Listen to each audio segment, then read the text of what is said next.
책은 52페이지를 펴시고요. 52페이지를 가지고 5번부터 보시면 52페이지 5번 부동산 수요 곡선과 관련된 다음의 설명 중에서 가장 옳지 않은 것 1번 수요 곡선은 주어진 부동산의 가격에 대해 구입하고자 하는 최대 수량 이걸 뭐라 불러요?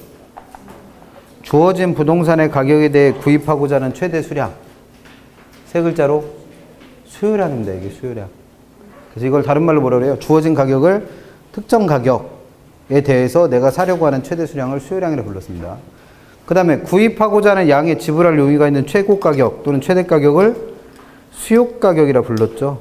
그러면 이 말은 1번은 다시 읽어보면 뭐예요? 수요 곡선은 수요량, 수요 가격을 나타낸 점을 뭐 한 거다? 연결한 궤적이다. 이런 얘기죠. 그래서 우리 수요 곡선 어떻게 그렸었어요? 가격에서 연결한 선 그리고 수요량에서 연결한 선 그려서 점 찍은 다음에 그 점들을 연결하면 그게 수요 곡선이었죠. 얘는 수요 곡선의 개념을 그리는 방법 갖고 설명을 한 겁니다. 그래서 1번은 맞는 표현. 그래서 기본적 개념을 알고 계시라는 거예요. 2번 수요 곡선은 우하향하는 음의 기울기를 갖는다라는 건 왜 그런 거예요? 가격과 수요량이 반비례 관계에 있다라는 무슨 법칙 때문에? 수요 법칙 때문에. 그럼 2번도 맞았고 3번 가격 변화로 수요량이 변하는 수요 법칙을 두 가지 효과로 설명하죠. 대체 효과와 소득 효과. 그래서 4번 대체 효과를 설명하려면 제어가 몇 개 있어야 된다고요? 2개. 그래서 해당 상품의 가격 하락은 다른 상품에 비해 그럼 지금 해당 상품과 다른 상품이라는 두 개의 물건이 있는 거죠. 그래서 이게 대체 효과를 설명할 수 있는 거예요. 그래서 해당 상품의 가격 하락은 다른 상품에 비해서 그 가격이 절대적으로 싸진 거다. 아니죠. 얘는 가격이 변화가 없잖아요. 그래서 절대 가격이 아니라 뭐가? 상대 가격이 변한 겁니다. 그래서 해당 상품의 수요량 변화를 설명한다면 이걸 무슨 효과? 대체 효과. 그럼 4번은 틀렸죠? 5번 정상지의 경우 가격이 하락하면 동일한 지출액으로 전보다 더 많은 수량을 구입할 수 있게 되는 뭐의 변화가 된다? 실질소득의 변화가 생겨요. 그럼 이런 실질소득의 변화로 수요량 변화를 설명하면 소득효과라 부른다고 그랬죠. 그러면 가장 틀린 거 누구? 4번. 그래서 뭐 수요곡선 개념 이런 거 묻는 거고 그래서 대체효과 소득효과는 구별할 줄 아시면 되고 그 다음에 넘겨서 54페이지 8번부터가 수요량의 변화와 수요의 변화부터 수요의 변화를 가져오는 가격 이외의 요인들에 대한 설명한 거예요. 그래서 8번은 부동산 수요곡선 자체 이동 그럼 곡선 자체가 움직였으니까 이걸 수요의 변화라 부르죠. 그럼 그 수요의 변화를 가져오는 요인 물었어요. 그럼 수요의 변화를 가져오려면 가격이 변해야 된다? 가격 이외의 것이 변해야 된다? 가격 이외의 것이 변해야죠. 근데 그게 아닌 것 찾으래요. 그럼 이 말을 배법에 꼬아놓긴 했는데 뭘 찾으라는 거예요? 가격 찾으라는 문제예요. 가격. 그래서 답은 몇 번? 그래서 5번입니다. 그러니까 8번 문제는 1번부터 5번까지를 내용 읽고 있는 것도 답답한 일이에요. 얘는 묻고 있는 것 자체가 뭐예요? 문제에서 묻고 싶은 게 곡선 자체 이동을 가져오는 가격 이외의 요인이 아닌 것 찾으라. 그럼 결국 뭐 찾으라는 거예요? 가격. 그럼 그것만 이해하면 지문 금방 읽어보면 되죠. 그래서 이게 수요량의 변화와 수요의 변화를 구별했던 문제고 9번은 다음은 수요의 변화를 가져오는 요인이다. 그 결과가 다른 것. 그럼 결과를 물었으니까 여기는 뭘 묻는 거예요? 증가냐? 감소냐? 구별하라는 문제예요. 그러면 9번 문제가 안 풀리는 분들은 어떤 분들이에요? 35페이지와 36페이지에 정리해드렸던 요약집, 35페이지와 36페이지에 정리했던 수요의 공급의 증가요인 감소요인 아직도 정리 못한다는 얘기죠. 그러니까 못 푸시는 거예요, 이건. 그래서 그거 정리하시면 돼요. 그래서 1번부터 보시면 해당 상품이 정상지일 때 소득이 늘어나는 건 수요를 어떻게 한다? 증가시킨다고 배웠고 2번 연관 상품과 대체재 관계인 경우 그럼 얘는 관련재 중에서 대체재잖아요. 그래서 그 대체재 가격이 어떻게 됐대요? 하락. 그럼 우리가 외우고 계신 건 뭐예요? 대체재 가격 오르고 보완재 가격 하락하면 수요는 어떻게 된다? 증가. 근데 대체재 가격이 하락했으니까 얘는 수요의 감소. 그럼 1번은 증가고 2번은 감소죠. 그럼 답은 둘 중에 하나지. 결과가 다른 거 찾으라고 그랬으니까. 그럼 이거 실제로 문제에서 나오면 몇 번까지만 읽고 답 내야 돼요? 3번까지만. 5번까지 읽고 있는 것도 답답한 일이에요. 그래서 3번 인구 증가다. 그럼 그만 읽어도 되죠. 뭘. 인구 늘어나면 수요 어떻게 돼요? 증가. 그러면 답은 그래서 2번인 거죠. 답을 못 내는 건 진짜 심각한 문제고, 답을 내는데 5번까지 읽어보고 답 내는 것도 결코 바람직한 현상은 아니고. 왜? 1차는 시간이 부족해요, 항상. 그래서 답을 빨리빨리 낼 수 있는 것들은 빨리빨리 내야죠. 그래서 답은 2번이고, 나머지 거는 뭐 설명만 해보면, 인구 증가, 핵가족화, 가구분리, 인구의 도시 집중에 따른 수요자 수가 늘어나는 것도 수요를 증가시킬 수 있는 거였고, 4번 개발계획 발표 등으로 해당 부동산 가격 상승에 대한 기대감. 그럼 얘는 가격 상승에 대한 기대가 생기면 수요는 증가하면서 공급은 반대로 감소한다고 그랬죠. 그러니까 얘는 수요를 증가시킬 테고. 5번 해당 부동산에 대한 전환이 용이해짐에 따라 용도의 다양성이 증가했다. 그러면 여기저기 쓰이는 곳이 많아지니까 그만큼 수요도 늘 거 아니에요. 다 수요 증가인데 답은 몇 번? 2번만 수요 감소입니다. 안 풀리시는 분들은 아까 말씀드린 대로 정리하세요. 그렇게 공부하셔야 되니까. 10번도 수요량의 변화와 수요 변화 구별하는 문제인데 지난주에 배웠던 거랑 엮여 있죠. 그래서 1번 부동산의 수요의 경우 유량 개념을 사용하므로 저량 개념을 사용하는 경우는 없다. 주택량은 유량과 저량 둘 다 파악했잖아요. 그래서 저량도 파악하죠, 뭘. 그래서 1번은 틀렸고. 2번 저당 대부로 인해 주택자금을 마련한 것도 뭐로 봐야 되니까? 유수요로 봐야 되죠. 구매력을 갖고 있는 거로 보니까. 그 다음 3번 시장 수요 곡선은 개별 수요 곡선. 그럼 개별 수요 가지고 시장 수요 구할 때 꼭 지켜야 될 세 가지. 동일한 가격 수준에서 뭐를 수요량을 무슨 합해라? 수평합해라. 근데 여기서 뭐라고 했습니까? 수직합한다고 그랬으니까 3번도 틀렸고. 4번 가격이 상승하는 현상을 보고 가격 상승의 기대감이 형성되어 수요량이 증가했다. 그럼 이 수요량이 증가한 주된 원인은 뭐예요? 가격 상승에 대한 기대감이죠. 그럼 얘는 가격이 변한 거다? 가격 이외의 게 변한 거다? 가격 이외의 것이 변한 거예요. 그러니까 얘는 누가 움직여? 수요곡선 자체가 증가했으니까 어디로 가겠어요? 우측으로 가는 거죠. 그래서 우측으로 갑니다. 그럼 4번은 맞는 거. 5번 소득이 증가하자 어떤 부동산에 대한 수요가 증가했다. 그만 읽어도 되죠, 뭘. 소득 증가할 때 수요 느는 걸 무슨 제와? 소득 늘 때 수요도 느는 걸 정상제. 그래서 맞는 거 찾으시니까 답은 4번입니다. 4번. 11번은 지난주에도 했잖아요. 그래서 아까 10번에서 3번 지문에 얘기한 것처럼 개별 수요 가지고 시장 수요 구할 때는 동일한 가격 수준에서 수요량 QD를 뭐 해라? 수평합해라. 그거 가지고 풀었던 계산 문제. 그래서 10번도 수요량의 변화와 수요의 변화 구별하는 문제고. 한 페이지 넘기셔서 14번. 부동산 수요 곡선을 우측으로 이동시키는 요인은 이게 25회 시험에 수요 곡선을 좌측으로 이동시킬 수 있는 요인인 것을 찾으세요. 이렇게 시험 문제 낸 적이 있어요. 그걸 그대로 거꾸로 뒤집은 거예요. 그럼 일단 문제에서 곡선 자체가 우측으로 이동했잖아요. 그럼 누가 변해야 된다? 가격 이외. 그러면 답이 절대 될 수 없는 건 그 물건의 가격이 변한 거는 절대 답이 안 돼요. 그 다음에 얘가 어느 쪽으로 갔으니까? 우측으로 갔으니까 가격 이외의 요인이 변해서 수요가 어떻게 되는 거 찾아라. 증가하는 거 찾으라 문제예요. 그러니까 보기가 뭐가 들어가는지와 상관없이 지문이 이렇게 나오면 항상 머릿속엔 두 가지 떠올라야 돼요. 일단 누가 변했다? 가격 이외의 것. 그다음 곡선이 우측으로 갔으니까 수요가 증가했다. 그 두 가지가 떠올라야죠. 그래서 가격 상승에 대한 기대감은 아까도 얘기했지만 가격 이외의 것이 변해서 수요를 증가시키죠. 그럼 기억은 들어가야 되잖아요. 그럼 답은 2번 아니면 3번 아니면 5번 중에서 찾으시면 되죠. 그럼 니은은 또 읽어봐야 돼요. 취득세와 재산세가 인하됐다. 그러면 이건 사는 사람들이 내는 세금이니까 세금 덜 내도 되는 만큼 수요도 증가하겠죠. 그럼 니은도 들어가야 되니까 답은 2번 아니면 5번이에요. 그럼 그 다음에 읽어봐야 될 건 누구? 디귿 하나 더 읽어보시고 답 내셔야지. 왜냐면 2번 아니면 5번이 답이 됐는데 2번에는 디귿이 안 들어갔고 5번에는 디귿이 들어갔으니까 디귿이 맞으면 5번이 답이고 안 맞으면 2번이 답이죠. 뭐. 그래서 이거 7개 다 읽고 계신 것도 심각한 문제라니까요. 그래서 이런 건 빨리빨리 풀 수 있어요. 그래서 디귿 읽어보면 공공용지의 확보 필요성이 증가했다. 그럼 공공용지가 그만큼 많이 필요해졌으니까 이에 대한 수요는 늘어나겠죠. 그러면 디귿은 수요 증가. 그러면 답은 몇 번? 5번. 근데 이거 디귿 갖고 헷갈려요. 디귿이 맞는지 틀린지 잘 모르겠어. 그럼 그 다음에 누구 읽어보셔야 돼? 미음 읽어보셔야지. 아니면 비읍을 읽든가. 제일 속 터지는 게 뭐 읽고 계신 거? 리을. 관계도 없는 거 뭐하러 읽어. 항상 읽을 때는 그런 연습을 해놓으셔야 실제 시험장 가서 시간을 아껴요. 그래야지 나중에 답안지 뺏기는 일이 없어. 그런 연습을 계속 하셔야 돼. 그래서 모의고사 같은 거 볼 때 점수가 잘 나오는 분들은 공통점이 뭐예요? 점수도 잘 나오지만 문제도 그만큼 빨리 풀어요. 근데 점수 안 나온 분들은 공통점이 뭐예요? 맨날 시간이 부족해. 단 이런 분 빼고, 내용을 몰라서 다 찍고 나오시는 분들 빼고. 그러니까 내용을 많이 하실수록 빨리 풀어요. 그만큼. 그래서 그런 연습도 계속 하셔야 돼.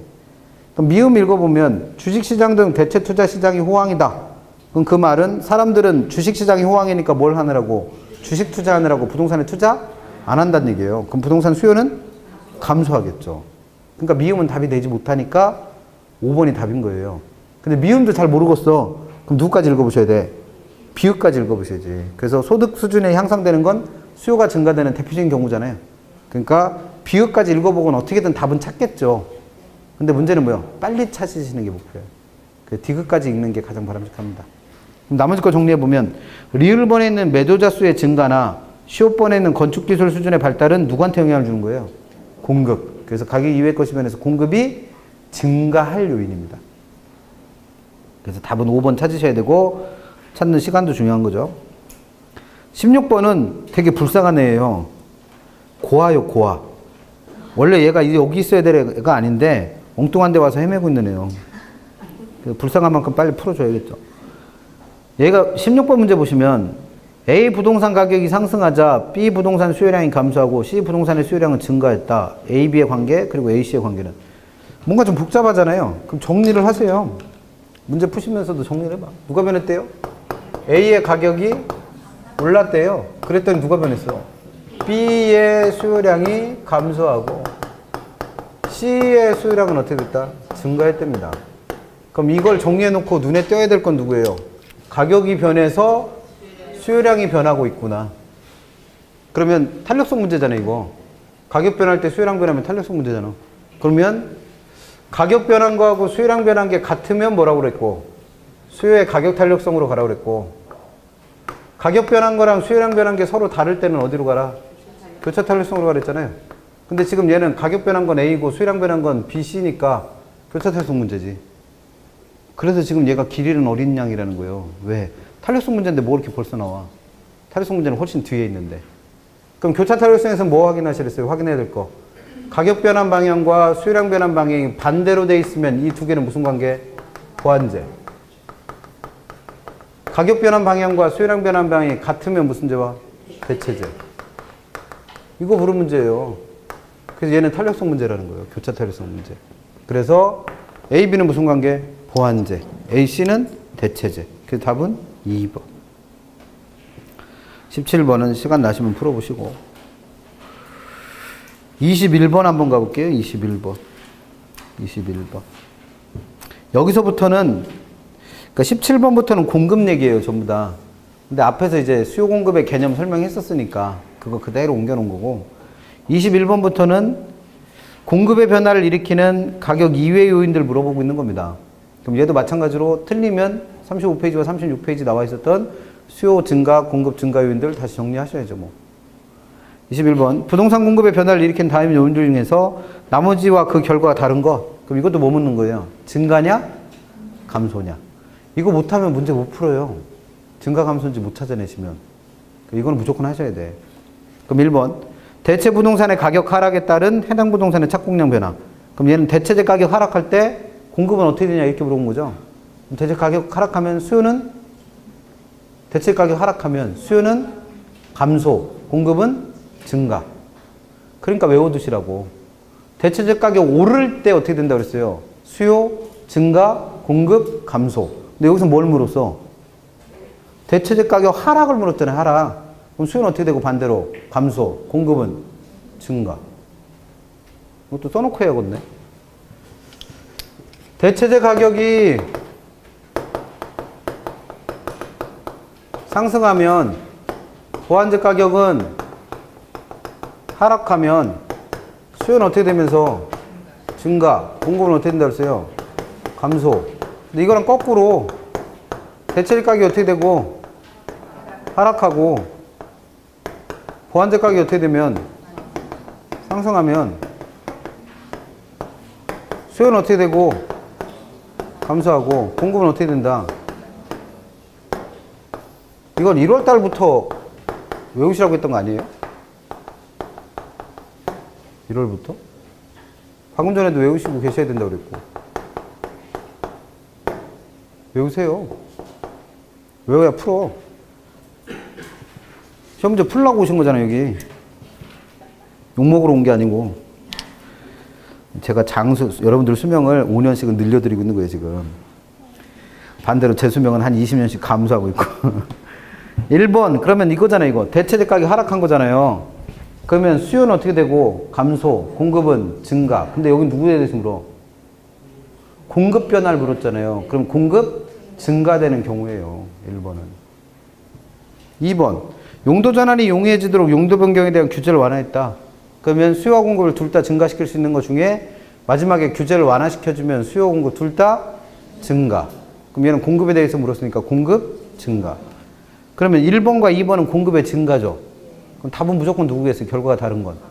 감소 찾으면 돼, 감소. 그래서 3번에서 금리 인상 등의 금융비용이 증가한다. 그럼 대출 이자율 높아지면 대출받기 그만큼 어려워졌잖아요. 그럼 공급은 감소하죠, 감소. 그 답은 그래서 몇 번? 3번. 4번, 5번 읽고 계신 것도 답답이요. 답답한 일이에요. 4번 공급자 수가 늘어났다. 5번 건축기술이 향상되면서 생산비가 절감됐다. 그럼 얘는 다 공급을 증가시킬 수 있는 것들이죠.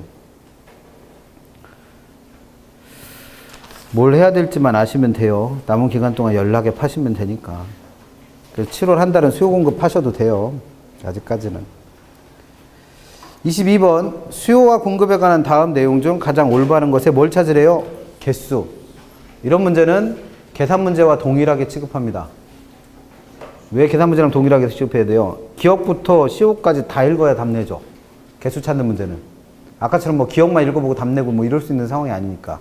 근데 7가지를 다 읽어보려면 시간이 일단 오래 걸리겠죠? 근데 그 중에 하나가 헷갈려요. 그럼 답 내, 못 내? 못 내요. 그럼 계산 문제랑 똑같지. 계산 문제 푸는데 시간 오래 걸리는데 연락 풀어봤으나 답이 안 나와.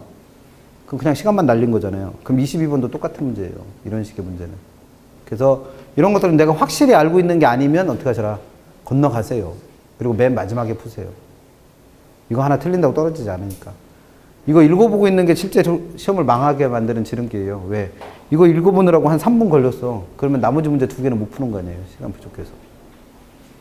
그래서 기억부터 보시면 생산면에 있어서 대체적 가격 상승. 그럼 대체적 가격 올랐잖아요, 지금. 그러면 생산면이니까 공급 물어는 거잖아요. 그럼 대체적 가격이 오를 때 공급은 어떻게 된다? 감소. 그래서 기억은 틀렸어. 니은 인구 증가 나타나면 수요 증가. 근데 대가족화는 여러 군데 모여 살던 가족들이 한 군데 모여 사는 일이 생기는 거잖아요. 그러면 여러 군데 흩어져 살 때보다는 주택의 양이 그만큼 덜 필요하겠죠. 그러면 수요는 감소합니다. 그럼 얘가 수요 증가 요인이 되려면 대가족화가 아니라 뭐요? 핵가족화 돼야 돼요. 핵가족화. 그래서 니은도 그것 때문에 틀렸습니다. 디귿 만약 대체 시장으로서 증권 시장이 호황이다. 그럼 사람들은 뭐 하느라고? 증권에 투자하느라고 부동산 안 사겠죠. 그럼 부동산 수요는 감소합니다. 그럼 디귿은 맞았네요. 리을 융자 비율이 증대했다. 그러면 대출받기가 그만큼 쉬워진 거죠. 그러니까 수요 증가. 근데 그 다음 말 부동산 취득 관련 세율이 인상됐다. 그럼 세금 더 내야 되니까 집 사기 힘들잖아요. 그럼 수요는 감소해요. 그럼 얘가 수요가 증가하려면 관련 세율의 인상이 아니라 인하. 그래서 리을도 틀렸고. 미음 용적률이나 건폐율의 감소 등의 규제. 그러면 그만큼 집 짓기 어렵게 만들어 놓은 거잖아요. 규제가 강화된 만큼 공급은 감소. 비읍 건축기술이 발달합니다. 그럼 기술이 향상된 거니까 공급 증가. 근데 그 다음 걸 잘 보셔야 돼요. 분양가격 상승의 기대 이렇게 돼 있는데 원래 가격 상승에 대한 예상은 가격 상승에 대한 기대는 가격이 오를 것으로 예상되니까 공급자들은 어떻게 한다 그랬어요? 공급을 줄인다. 가격 상승에 대한 기대가 있을 때 공급자들은 어떻게 한다 그랬어? 비싸진 다음에 팔아야 될 거 아니에요. 그러니까 공급 어떻게 된다 그랬어요? 감소한다 그랬어. 그래서 일반적인 재화인 경우에는 가격이 비싸질 걸로 예상되면 물건 팔아요, 안 팔아요? 안 팔어. 여러분들이 만약에 편의점 사장님이라고 생각해봐. 연말에 꼭 그러죠. 담배값 2,000원 올린다. 언제부터 올린대요? 1월 1일부터. 근데 오늘은 12월 30일이요. 31일. 담배 팔아, 안 팔어? 안 팔아요. 다 창고에다 넣어놔. 왜? 1월 1일 날 팔아야 2,000원 더 받고 팔지. 그러니까 공급 어떻게 해요? 이 시점에서는 줄이죠. 이게 이해가 안 돼요? 편의점을 해봐야 이해하는 거예요, 이거는. 그래서 기존 재화의 경우에는, 기존에 있는 주택 같은 경우에는 가격이 오른 다음에 팔려고 할 테니까 공급을 어떻게 한다는 거예요? 줄여요. 근데 여기서 물어본 게 그게 아니잖아요. 뭘 물었어? 분양 가격의 예상이에요. 분양 가격. 그럼 분양하려고 하는 부동산, 그러니까 얘는 주택이겠죠. 분양 주택의 경우에는, 분양 아파트 경우에는 아직 물건이 만들어진 거예요? 안 만들어진 거예요? 안 만들어진 거예요. 그걸 물은 거예요, 지금.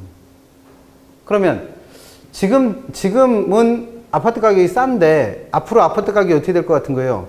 비싸질 것 같은 거예요. 그러면 지금부터 뭐 하기 시작하면, 아파트를 짓기 시작하면 그게 완성될 쯤에는 가격이 어떻게 됐겠어요?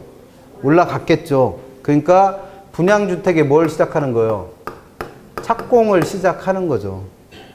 그래서 이런 일이 생기는 이유는 지금 우리가 배우고 있는 부동산 같은 경우에, 특히 주택 같은 경우에는 만드는데 시간이 좀 오래 걸리잖아요.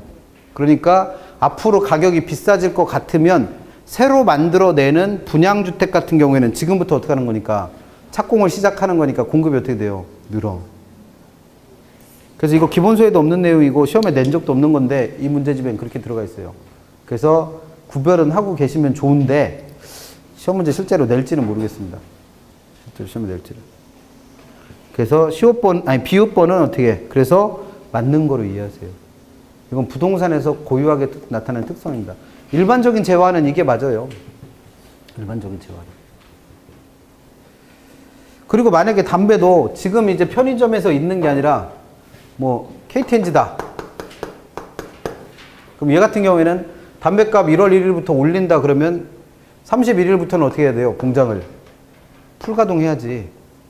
왜? 연락에 만들어서 1월 1일 되자마자 이거를 얼마 받아서 5,500원씩 받아서 팔아 먹어야 되니까. 그러니까 기존에 있는 물건의 가격, 기존의 물건에 있는 가격의 상승이 예상되면 이걸 나중에 팔아야 되니까 어떻게 해요? 공급을 줄이고, 새로 만들어야 되는 물건은 그동안 만들어 놔야 팔아 먹으니까 어떻게 해요? 공급을 늘리고. 똑같은 논리입니다. 그래서 원래는 구분해서 하는데 우리 시험엔 그렇게 낸 적이 없는데 문제집은 그렇게 돼 있어요. 그래서 비읍번은 맞는 거로 이해하셔요. 그러면 얘도 마찬가지예요. 그래서 아까 기억부터 비읍까지 연락이 읽어왔는데 비읍은 보니까 외운 대로면 공급이 감소해야 되는 거잖아요. 그래서 틀렸다고 했어. 그럼 답이 안 나오는 거잖아요. 그래서 시간 오래 버리고 문제는 답도 안 나올 가능성이 크니까 이런 것들은 나중에 푸세요. 15번 건축 비용이 상승하거나 또는 주택 건설용 토지 가격이 상승했다. 그럼 생산 비용이 그만큼 늘어나는 거잖아요. 그럼 공급은 어떻게 된다? 감소합니다. 그래서 디귿하고 비읍만 맞았기 때문에 답은 몇 번?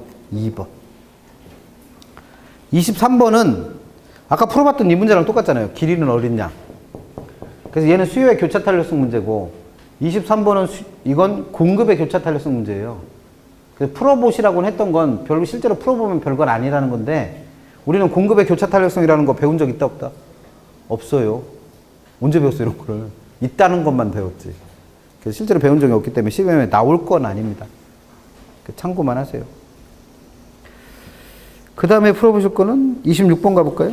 26번. 다음 중 수요 곡선과 공급 곡선을 모두 우측으로 이동시키는 요인. 그럼 얘도 뭘 찾으라는 거예요? 가격 이외의 요인이 변해서 수요와 공급을 둘 다 어떻게 하는 거? 증가.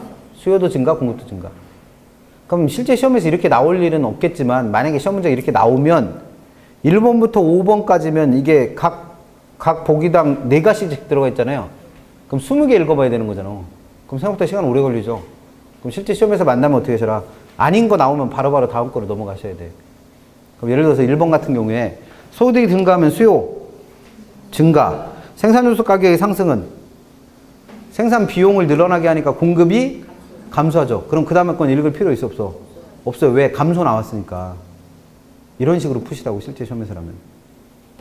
세 번째, 건설 경기 기대감이 감소했다. 주택 경기가 좋아질 기미가 안 보여요. 그럼 집 지어 앉아? 안 짓겠죠. 그러니까 공급 감소.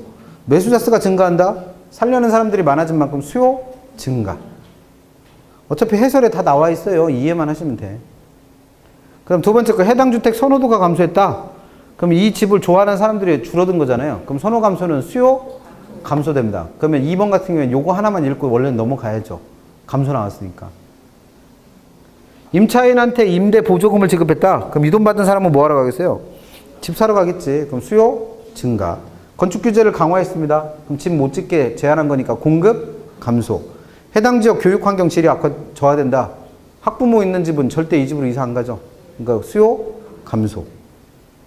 3번 매도자 수가 늘어나는 건 팔 사람들이 많아진 거니까 공급의 증가. 생산 목표에 향상된 만큼 많이 만들어내야죠. 그러니까 공급 증가. 해당 주택 냉난방 비용이 증가했다. 그럼 관리비 많이 나오는 집이잖아요. 그럼 선호도가 떨어지겠죠. 그럼 수요 감소. 소득 감소의 예상이 나타나도 수요 감소. 4번 해당 주택 주변 생태공원이 조성됐다. 살기 좋아졌네. 그럼 수요 증가. 해당 주택의 선호도가 증가했다. 좋아하는 사람들 많이 있으니까 수요 증가. 소득 증가가 예상돼도 수요 증가. 생산 목표에 향상되면 공급의 증가. 어차피 해설에 수요냐 공급이냐 증가냐 감소하냐 다 써 있어요. 받아 적는 게 중요하신 게 아니라 이해를 하시는 게 중요해. 그러면서 다시 한번 복습하는 거니까. 5번 생산면에서 대체재 가격이 하락했다. 그럼 대체재 가격이 하락하는 건 생산면이니까 공급 얘기잖아요. 공급의 증가. 그 외워야 풀겠지. 그 다음에 광고가 감소됐다. 그러면 이런 물건이 있는지도 모르잖아요. 그럼 수요 감소하겠죠. 생산요소 가격을 하락시키면 비용이 줄어드는 만큼 공급은 증가. 건축기술 수준이 향상되는 것도 공급을 증가시킵니다. 그러니까 26번 문제 같은 것들이 돌아다니고 있는 취지는 뭐예요? 이런 게 나타날 때 수요가 증가하느냐 공급이 증가하느냐를 바로바로 확인해 내실 수 있는가. 그게 돼야지 문제를 푸니까. 28번은 탄력성 문제고요. 30번 하나 풀어볼게요. 30번. 다음은 부동산 수요와 공급에 영향을 미치는 요인들인데 수요와 공급 모두에 영향을 미치는 요인으로 짝지어진 걸 찾아라.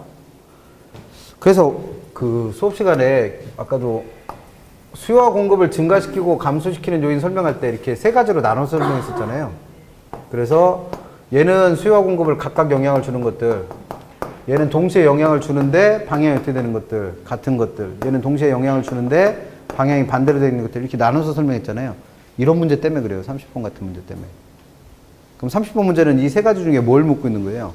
수요와 공급을 모두 영향을 주는 거 찾으려니까 방향에 대한 얘기는 없죠. 그렇잖아요. 그러면 요거 찾으라는 문제예요. 요거.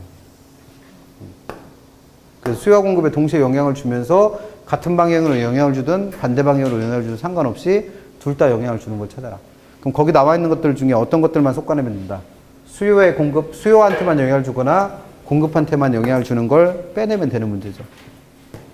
그럼 기업 같은 경우에 생산요소 가격이 변화했어요. 그럼 이건 누구한테만 영향을 준다? 공급한테만 영향을 주죠. 그러면 기업은 답이 될 수가 없지. 그러니까 기업은 빠져야 돼요. 그럼 답은 몇 번 아니면 몇 번이요? 1번 아니면 4번 중에 하나죠. 그 다음에 니은, 관련 부동산의 가격 변화. 그럼 이게 관련제잖아요. 그럼 관련제의 가격은 계속 외우라고 하지만 수요한테도 영향을 주고 공급한테도 영향을 주는데 방향만 어떻게 돼 있어요? 반대로 돼 있는 거잖아요. 그럼 니은은 보기 안에 들어가야죠. 그럼 니은은 맞는 거니까 답은 무조건 몇 번이요? 1번.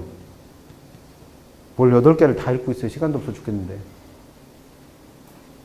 디귿, 가격 변화에 대한 예상도 수요와 공급에 동시에 영향을 주면서 방향만 어떻게 돼 있는 거? 반대. 그 다음에 4번, 리을, 금리의 변동은 수요와 공급에 동시에 영향을 주면서 같은 방향. 그 다음 미음번, 공사법상의 규제. 그럼 규제를 하든 완화를 하든 뭐 이거는 다 수요와 공급을 동시에 같은 방향으로 영향을 주는 거. 그 다음 비읍번에 있는 기술 수준의 변화는 누구한테만? 공급. 시옷에 있는 세대 구성원의 변동. 이 세대 구성원의 변동이 아까 문제 풀면서 나왔던 핵가족화, 대가족화예요. 그럼 얘는 누구한테만? 수요한테만. 그 다음 이응, 부동산 거래세율의 변화는 세금을 부과하든 깎아주든 간에 수요와 공급 둘 다 영향을 주죠. 그것도 같은 방향으로. 그래서 답은 니은까지만 읽어보고 답 내시는 게 가장 바람직합니다. 31번은 문제를 먼저 해석을 해보면 지금까지 풀어봤던 문제들은 다 어떤 것들이에요? 가격 이외의 요인 이런 게 변했을 때 수요 또는 공급 중에서 얘가 증가하느냐 감소하느냐 이거 물어본 거잖아요. 지금 문제들이 다. 지금까지 풀어봤던 것들은 다 가격 이외 요인 이런 게 변했을 때 수요 공급이 증가하느냐 감소하느냐 이걸 물은 거예요. 근데 31번은 거기서 한 발 더 나가서 이렇게 수요 공급의 변화가 나타나면 누가 변한다? 가격이 변한다 그랬잖아요. 가격. 그래서 이 가격이 올라가느냐 내려가느냐 이거 물어보고 있는 문제예요. 근데 문제를 물어보는 방법이 요거는 쏙 빼버리고 어떻게 갔어요? 이렇게 직접 갔어요. 그러니까 31번은 문제 구조가 어떻게 되는 거예요? 가격 이외의 요인이 변했을 때 가격은 어떻게 되느냐. 한번 읽어봐요. 그러면. 다 풀어보셨을 거 아니야 이 문제. 문제에서 뭘 묻고 있는지 정도는 파악해 오셨을 거 아니야. 그럴 거라 믿습니다. 그냥 대답하기가 귀찮은 거죠 뭐. 원래는 다 해갖고 왔는데. 1번 저소득층에게 주택보조금을 지급했다. 뭐가 변한 거예요? 보조금의 지급이라는 가격 이외의 요인이 변했죠. 그리고 뭐에서 해서 물어요? 가격. 임대료는 수요공급 이론에서는 가격으로 이해하시랬으니까. 저가주택 가격이 어떻게 됐다? 상승. 그럼 문제 구조가 어떻게 되어 있는 거예요? 가격 이외의 요인 변할 때 가격은 어떻게 변하느냐. 그러면 직접 가시기가 힘든 분들은 중간에 뭘 껴놓으면 돼? 수요 공급이 어떻게 변했는지를 껴놓고 답을 내시면 되지. 그러면 1번 같은 경우에 저소득층한테 주택보조금을 지급하면 수요자한테 보조금 준 거니까 뭐가 늘어요? 수요가 늘겠죠. 수요. 그럼 수요가 증가했으니까 가격은 어떻게 된다? 상승한다. 그래서 1번은 맞는 겁니다. 2번 수요 측면에서 대체적 가격이 상승했다. 그럼 이거 가격 이외 요인 준 거잖아요. 대체적 가격이 오른 건 수요를 어떻게 하고? 증가. 공급은 감소. 근데 무슨 측면이라 했으니까? 수요 측면이라 했으니까 수요가 증가한 거죠. 그럼 수요가 증가했으니까 가격은 어떻게 돼요? 가격은 상승하지. 상승. 그래서 2번이 틀렸죠. 뭔 얘기인지 잘 못 알아듣겠는 분은 가운데다 써 넣으세요. 수요가 또는 공급이 증가하나 감소하나. 그러면 답 내실 수 있잖아. 2번은 그래서 틀렸고. 3번 수요 측면에서 대체재 수요량이 증가합니다. 그럼 2번하고 3번은 지금 서로 문제가 다른 거예요. 대체 가격이 변한 게 아니라 대체 수요량이 변했어. 그럼 우리 대체재 그러면 어떤 재가 있어요? 용도가 비슷해서 바꿔 써도 되는 재와 누구 예를 들어 썼다? 아파트와 빌라. 그러면 지금 2번 문제는 빌라 가격이 올랐을 때 아파트 가격은 어떻게 됐느냐를 물은 거고 3번 문제는 빌라 수요가 늘어나면 아파트 가격은 어떻게 됐냐를 물은 거예요. 그러니까 문제가 서로 다른 거죠. 그럼 3번에서 아파트와 빌라가 대체재인데 빌라라는 대체재의 수요량이 증가했어요. 그럼 그걸 해석해보면 사람들을 뭘 사느라고? 빌라를 사느라고 아파트는 산다 안 산다? 안 산다는 얘기예요. 그럼 아파트 수요는 감소했겠죠. 그럼 아파트 수요 감소하면 해당 상품인 아파트 가격은 어떻게 돼? 하락하죠. 그래서 맞는 표현이에요. 4번도 똑같은 논리입니다. 수요 측면에서 보완재. 보완재는 용도가 비슷한 게 아니라 같이 써야지 좋은 재와 같이 써야 좋은 재와. 그래서 대표적인 예 누구 들었다? 치킨하고 맥주. 왜? 같이 먹어야 더 좋으니까. 그래서 대구에서는 얼마 전부터 뭐지? 대구가 닭집이 되게 유명해요. 닭집 골목 뭐 이런 거 있어요. 그래갖고 거기서 한 일주일 동안 무슨 치맥 파티 이런 거예요. 닭 먹으러 가야 돼. 그래서 4번은 그 보완재가 치킨과 맥주예요. 그러면 얘는 보완재 수요량이 감소했다는 건 사람들이 뭘 안 사 먹는다? 치킨을 안 사 먹는다는 거예요. 그럼 맥주도 먹을 일이 있어요? 없어요? 없죠. 그럼 맥주 수요? 감소. 그럼 맥주 수요 감소하니까 맥주 가격이 어떻게 돼요? 그래서 하락해요. 그래서 4번도 맞는 표현. 5번 공급 측면에서 대체 가격이 상승했다. 이건 대체 가격이잖아요. 그럼 대체 가격이 오르면 수요는 증가하고 공급은 어떻게 된다고 했으니까 감소. 근데 얘는 공급 측면을 물었잖아요. 그럼 공급 감소. 그럼 공급이 감소하면 가격은 어떻게 된다? 상승합니다. 뭘 모르겠는지 알겠죠? 내가 왜 답을 못 내는지 그거 찾아서 공부하시라는 거예요. 답을 못 내는 이유가 있어요. 뭔가가 안 돼서 그래. 근데 그 뭔가가 이게 안 되는 건지 이게 안 되는 건지는 구별하셔야지. 수요 공급이 변할 때 가격이 어떻게 되는지를 모르는 건지 아니면 가격 이외의 것이 변할 때 수요 또는 공급이 증가하는지 감소하는지를 못 판단하는 건지 명확하게 구별하시라고. 만약에 이게 안 되면 어떻게 해야 돼요? 요약집 35페이지와 36페이지에 있는 걸 다 외우세요. 통째로라도. 이게 안 되는 분들은 어떻게 해야 돼? 아까 처음에 수요법칙 공급법칙 할 때 했던 가격과 누구의 관계? 수요량의 관계. 그래서 수요량 변할 때 가격이 어떻게 변하고 공급량 변할 때 가격이 어떻게 변하는가? 이거 공부하셔야지. 공부할 때 서로 달라요. 어느 부분이 안 되느냐에 따라 구별하시면 돼. 어차피 제가 해야 될 역할은 뭐 가르쳐 드릴 건 다 가르쳤지만 왜 그런지는 다 설명했잖아. 뭘 공부하셔야 될지 찾아드려야지. 공부를 하는 건 이제부터 여러분들 몫이고. 처음에도 그런 얘기 했잖아요.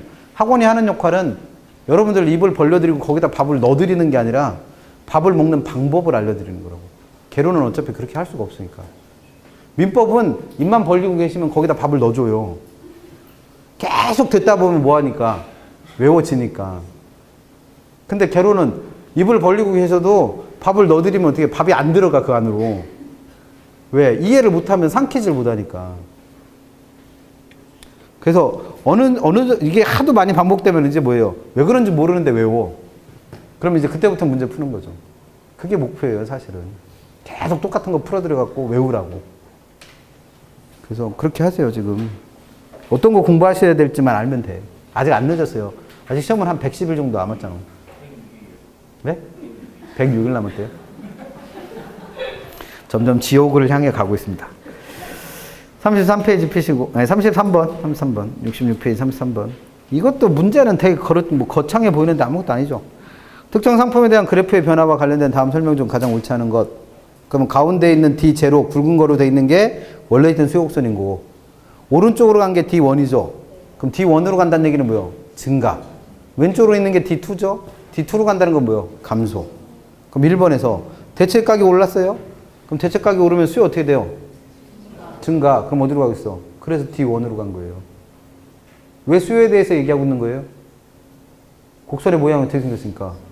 우하향하니까. 그래서 수요 곡선인 거잖아. 그 다음에 2번에 보완제 가격이 하락했다. 그럼 보완제 가격이 하락하는 것도 수요를 증가. 그럼 어디로 가겠어요? 그래서 D1으로 간 거예요. 증가한다, 감소한다만 D1으로 이동한다라고 바꿔놓은 거예요, 그냥. 그 다음에 3번 소득이 증가하자 그래프가 D1으로 이동했대요. 그럼 D1으로 가는 건 증가, 감소? 증가. 그럼 소득 늘 때 수요도 늘었다는 얘기죠. 이런 적을 뭐라고 그래? 총상제. 4번 소득이 증가하자 그래프가 D2로 갔다. D2로 갔다는 건 뭐예요? 감소. 그럼 소득 늘 때 수요 감소하면 이걸 열등제. 5번 소득 변화에도 불구하고 그래프가 D제를 유지한다. 그 얘기는 수요량의 변화가 없다. 그럼 이런 적을 뭐라고 그랬어요? 중간제.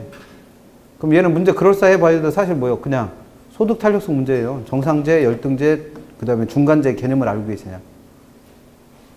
그래서 여기까지가 수요 공급의 변화에 대한 문제예요. 그래서 잘 안 되는 분들은 그 문제들 찾아서 뭐 하셔라. 수요가 증가하고 감소하는 요인들 다시 한번 정리하셔야지. 34번부터는 균형 문제입니다. 34번. 완전 비탄력적인 주거 서비스 공급에 대해서 초과 수요가 발생하였다면 새로운 균형 임대료와 균형 수급량은, 그럼 이걸 무슨 문제라고 우리는 번역해야 돼요? 문제에서 뭐 묻고 있어? 균형 가격 어떻게 되고 균형량 어떻게 되는지 묻고 있죠. 그럼 이런 문제를 우리는 뭐라 그래요? 균형의 이동. 균형의 이동. 그래프 아무리 잘 그리면 뭐해? 언제 그려야 될지 모르는데. 그러니까 균형 이동 문제예요. 그럼 이건 어떻게 푸시기로 했어요? 균형 이동 문제 푸는 방법. 뭐 하기로 했어? 그래프 그리기로 했잖아요, 그래프.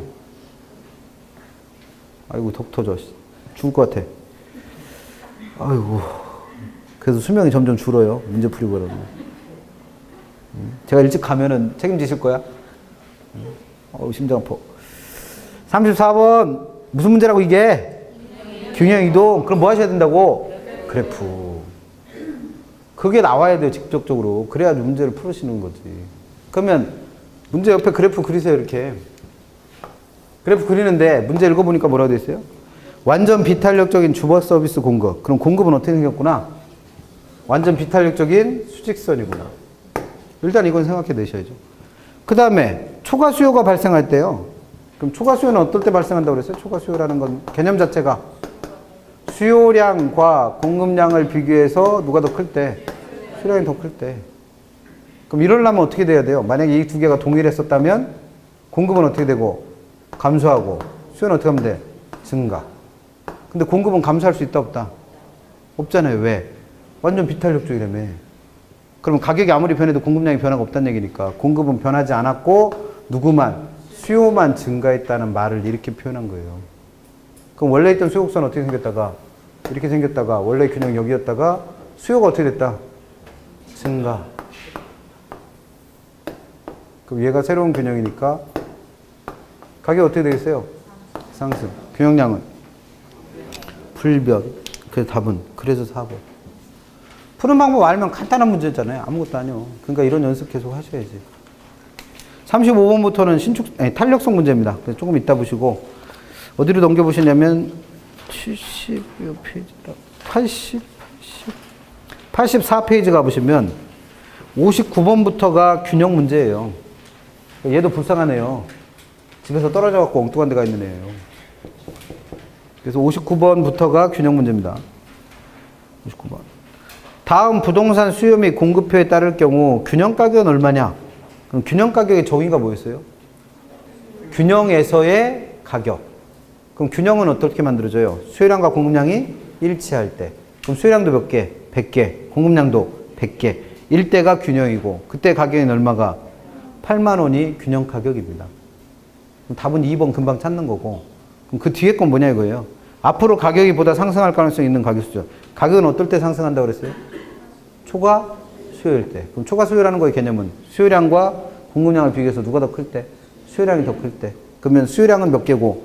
120. 공급량은 100개. 요때가 초과 수요일 때잖아요. 그래서 그 가격 얼마인 거?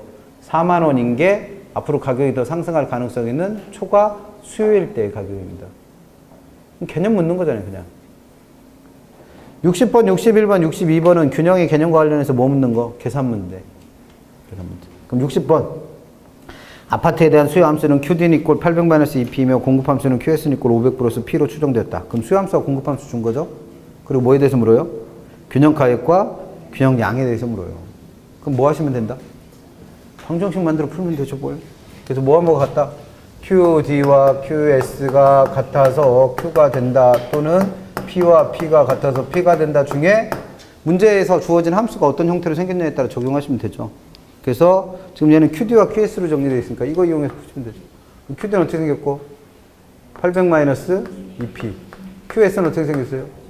500 플러스 P. 그럼 이 두 개 같으니까 이 두 개 다 갖다 놓고 방정식 P값 구하는 거 구하시면 되죠. 뭐. 그럼 마이너스 붙은 거 반대쪽 넘어가랬으니까 3P. 이거 이쪽으로 넘어올 때는 부호 바뀐다고 했으니까 300. 아이고. 그럼 양쪽을 3으로 나누면 P는 얼마 나와요? 100. 그럼 이렇게 구한 P값이 뭐고? 균형 가격. 이걸 여기나 여기다 대입하면 균형량 나오겠죠? 그래서 Q값은 얼마? 600. 이렇게 구해놓고 1번 찍는 분이 있다니까? 답은 몇 번? 4번. 62번. 원래 어떤 상품에 대한 수요 공급 함수가 각각 QD는 이꼴 100-2P, QS는 이꼴 10 플러스 4P였는데 어떤 일이 벌어졌대요? 소비자의 선호의 변화로 수요 함수가 QD는 이꼴 80-3P로 변했다. 그럼 이 말은 소비자의 선호의 변화로 수요 곡선이 어떻게 됐다? 이동했다는 얘기예요. 수요 곡선이 이동했다. 그러면 우리가 배운 뭐예요, 이게? 균형의 이동. 그럼 균형이 이동했을 때 균형 가격과 균형량이 어떻게 변하느냐를 우리는 지금까지 그래프 그려서 증가하느냐, 감소하느냐, 또는 뭐 얘가 가격이 하락하느냐, 상승하느냐 이것만 따졌잖아요. 근데 이 값을 직접 뭐 하라는 거예요? 구하셔라. 그럼 이거를 이해해 보려면 그냥 균형의 이동이라는 건 원래 그래프로 표현해 보면 원래 있던 수요 곡선이 뭐라고 되어 있어요? QD 이꼴 100-2P. 이걸 그린 게 이렇게 생긴 수요 곡선인 거고. 그다음 공곡선은 QS 이꼴 10 플러스 몇 P예요? 10 플러스 4P. 그러면 이 두 개가 교차하는 점에서 원래 균형이 만들어지고 그에 따라서 균형 가격과 균형량이 만들어졌겠죠. 그랬는데 무슨 이유 때문에? 소비자들의 선호의 감소라는 이유 때문에 수요 곡선이 어떻게 된 거예요? 이동을 한 거예요. 나중에 확인해 보시면 알겠지만 좌측으로 이동해요. 좌측으로. 그래서 좌측으로 이동하면서 기울기까지 틀어진 거예요. 이렇게. 그래서 그렇게 생긴 수요 곡선이 어떻게 해? QD 이꼴 80-3P가 된 거예요. 그러면 두 개가 교차하는 점에서 새로운 균형이 또 만들어지겠죠. 그러면 그때 균형 가격과 그때 균형량이 나올 테니까 가격은 어떻게 변하고 균형량은 어떻게 변하는지를 실제 값을 구하라는 거죠. 그럼 이거 구하려면 어떻게 하시면 돼요? 이건 이해하시라고 그래프를 그려드린 거고 실제로 구하려면 원래 균형에서의 균형 가격과 균형량 구해보고 새로운 균형에서의 균형값과 균형량 구해서 비교해보면 되죠, 뭘. 그러니까 얘는 결국 균형을 몇 번 구하시면 돼? 2번. 그럼 균형 구할 때는 어떻게 하셔라? QD와 QS가 같다고 놓고 문제 푸시면 되죠. 그럼 QS는 어떻게 생겼습니까? 10 플러스 4P 는 QD는 100-2P. 바꿔도 상관없으시고. 그럼 마이너스 붙은 거 반적으로 넘어가니까 6P. 이거 이쪽으로 넘어올 때는 부호 바뀐다고 했으니까 90. 그럼 P값 구하면 15 나오죠. 그럼 이거를 여기다 대입하시면 뭐 나와요? Q값 나올 거 아니에요. 그럼 Q값은 70 나옵니다. 그럼 이게 원래 균형 가격 15, 원래 균형량 70. 그러면 새로운 균형 가격과 새로운 균형량도 구하려면 어떻게 하면 돼요? 이거랑 같다고 놓고 구하시면 되죠. 그럼 구해보면 QD 80-3P 이꼴 QS 10 플러스 4P. 공함수에는 변화가 없으니까. 그럼 마이너스 붙은 거 반대로 넘어갔으니까 7P. 이거 넘어갈 땐 부호 바뀐다고 했으니까 70. 그럼 P값 구하면 10. 그럼 요거를 여기다 대입하시면 되죠, 뭘. 그럼 Q값은 얼마 나와요? 50 나오죠, 뭐. 그러면 균형 가격은 10원이 됐고 균형량은 50개가 됐으니까 가격은 얼마 떨어졌고 5원. 그 다음에 균형량은 30개 감소한 거죠. 그 답, 20개. 그 답은 그래서 4번. 그러니까 그냥 이런 문제 나오면 어떻게 하면 돼요? 함수가 2개니까 균형을 몇 번 구해보시면 돼? 2번 구하시면 돼. 그 다음에 65번, 66번, 67번. 65번과 67번은 똑같은 문제고요. 66번은 1번 지문만 보시면 돼요. 이게 다 무슨 문제다? 균형의 이동. 그럼 65번은 부동산 시장의 균형가격과 균형량에 대한 설명 중 가장 올바른 것. 그래놓고 문제에서 보니까 1번 수요 측면에서의 대체적 가격 하락. 그럼 이거 뭐 준 거예요? 가격 이외 요인 줬죠. 수요를 어떻게 하는? 수요 측면이니까 대체적 가격 하락하면 수요는 어떻게 된다? 감소. 그럼 수요가 감소하는 가격 이외 요인을 준 거예요. 그래서 수요는 어떻게 됐다? 감소했다. 그리고 그 다음 거 생산 공급 측면에서 대체적 가격 하락. 그럼 대체적 가격이 하락했는데 공급은 어떻게 돼요? 증가. 그럼 공급이 증가한다는 가격 이외 요인을 준 거죠. 그럼 가격 이외 요인 줬고 문제에서 뭐 묻고 있어? 균형 가격은 어떻게 되고 균형량 어떻게 되는지를 묻죠.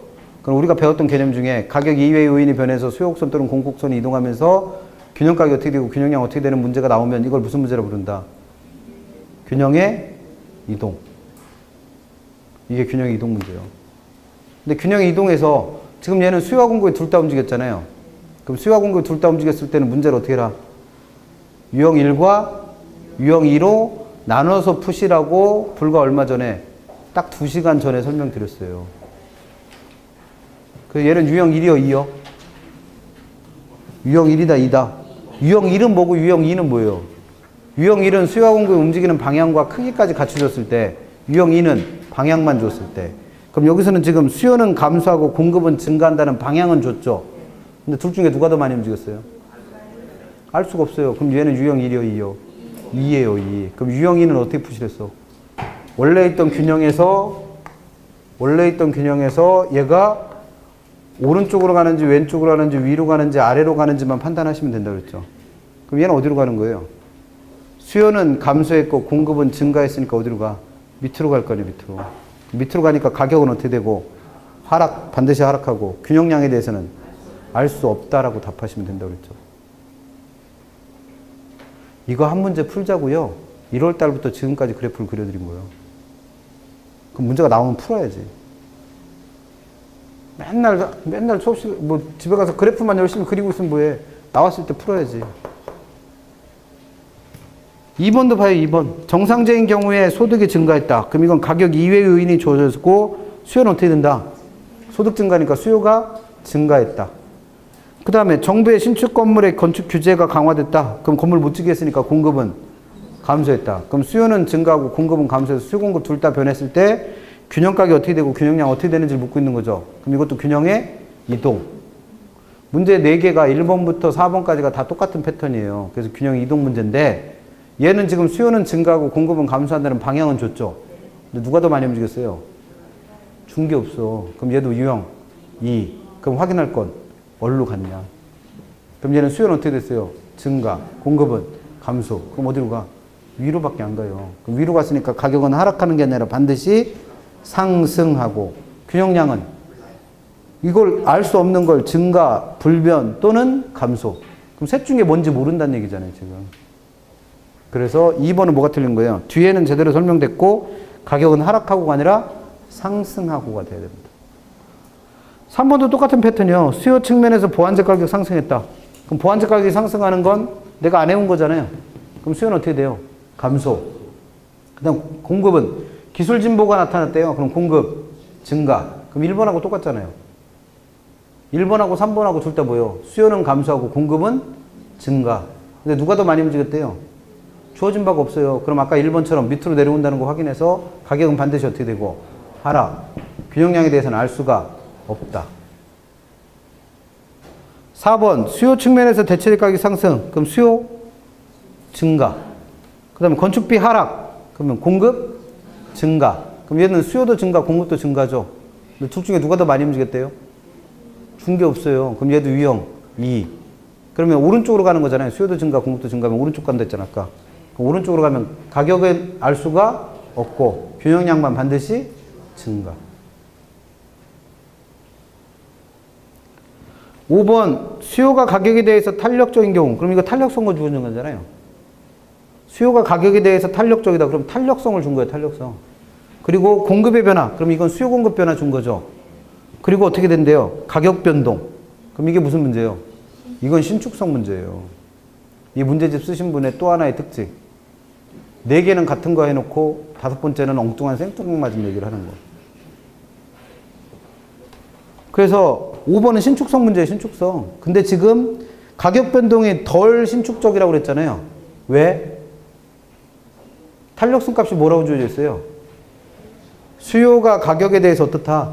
탄력적이다. 그럼 비 더 탄 덜이니까 탄력적이니까 뭐예요? 덜 변하는 거예요. 그럼 그 이유가 왜 그런 거예요? 탄력성하고 신축성이 무슨 관계라? 역수관계라. 그걸 4글자로 뭐라 표현한 거고?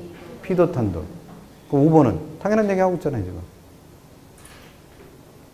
그 65번 문제를 똑같이 다시 낸 게 67번이에요. 더 쉽게. 그래서 67번에 1번 봐요, 1번. 탄력성이 작다. 이걸 우리는 뭐라 표현해요? 비탄력적. 그럼 비탄력적이면 가격 변화는 어떻게 돼요? 비더니까 더 크게 나타나는 거고. 그 다음에 탄력성이 클 때 이걸 우리는 뭐라고 불러? 탄력적. 그럼 탄력적일 때는 탄 덜이니까 뭐예요? 가격 변화는 적게 나타나죠. 그럼 1번은 비더 탄 덜 갖고 맞는 표현. 2번. 수요와 공급이 같이 증가했대요. 그럼 이건 수요도 증가, 공급도 증가죠. 그럼 수요, 공급 둘 다 움직인 거예요. 그리고 뭐에 대해서 물어? 균형 가격은 알 수 없으며 균형량은 반드시 증가한다. 그럼 균형 가격이 어떻게 되고 균형량 어떻게 되는지를 묻는 거죠. 그럼 이런 문제를 뭐라 부른다고요? 균형의 이동. 근데 얘는 유형 1이요, 2요? 2예요. 왜? 수요도 증가, 공급도 증가라는 방향만 줬지 둘 중에 누가 더 많이 움직인 거에 대한 크기를 준 적이 없어요. 그럼 얘는 유형 2니까 뭐만 확인하시면 돼? 어디로 갔나? 그럼 수요도 증가, 공급도 증가하면 어디로 간다? 오른쪽으로 가요, 오른쪽. 그럼 오른쪽 갈 때는 어떻게 된다고 그랬어요? 양은 반드시 증가. 가격에 대해서는 알 수가 없다. 그래서 2번은 맞는 표현. 3번, 수요와 공급이 같이 감소한대요. 그럼 수요, 공급 둘 다 변했고, 균형 가격이 어떻게 되고, 균형량 어떻게 되는지 물어봤으니까 이것도 무슨 문제? 균형의 이동. 그러면 먼저 확인할 건 수요, 공급 둘 다 움직였으니까 유형 1이냐, 2냐. 그럼 얘는 유형 2. 둘 다 감소한다고만 줬지, 누가 더 감소했는지에 대한 언급은 없잖아요. 그럼 얘는 어디로 갔는지만 확인하면 되죠. 그럼 수요도 감소, 공급도 감소하면 어디로 간다? 왼쪽밖에 갈 데가 없어요. 그럼 양은 반드시 어떻게 되고? 감소. 가격에 대해서는 알 수가 없어요. 그래서 3번이 틀렸어. 4번, 수요는 증가하고 공급은 감소하는 경우에, 그러면 수요도 공급도 둘 다 변했는데 누가 더 많이 움직였는지 안 줬죠? 그럼 이것도 유형 2예요. 그럼 뭐만 확인해라? 어디로 갔는가? 그러면 얘는 어떻게 가요? 위로 가죠, 위로. 세 번째 경우니까. 그럼 가격은 반드시 상승하지만 양에 대해서는 알 방법이 없죠. 5번, 수요는 감소하고 공급은 증가했다. 그럼 계속 한 얘기 아니에요. 수요 감소, 공급 증가. 그럼 어디로 가요? 밑으로 가잖아요. 그래서 가격은 반드시 어떻게 되고? 하락하고 균형량에 대해서는 그래서 알 수가 없는 거예요. 이 한 문제 풀자고 1년 내내 떠든 거예요. 그래프 그려보고 별 난리를 다 친 거예요. 이거 풀어보려고. 근데 정작 문제 나왔을 때 써먹지 못하면 뭐하러 공부하는 거예요. 이거랑 다른 형태로 내는 게 66번의 1번 문제예요. 유형 1이라고 하는 거.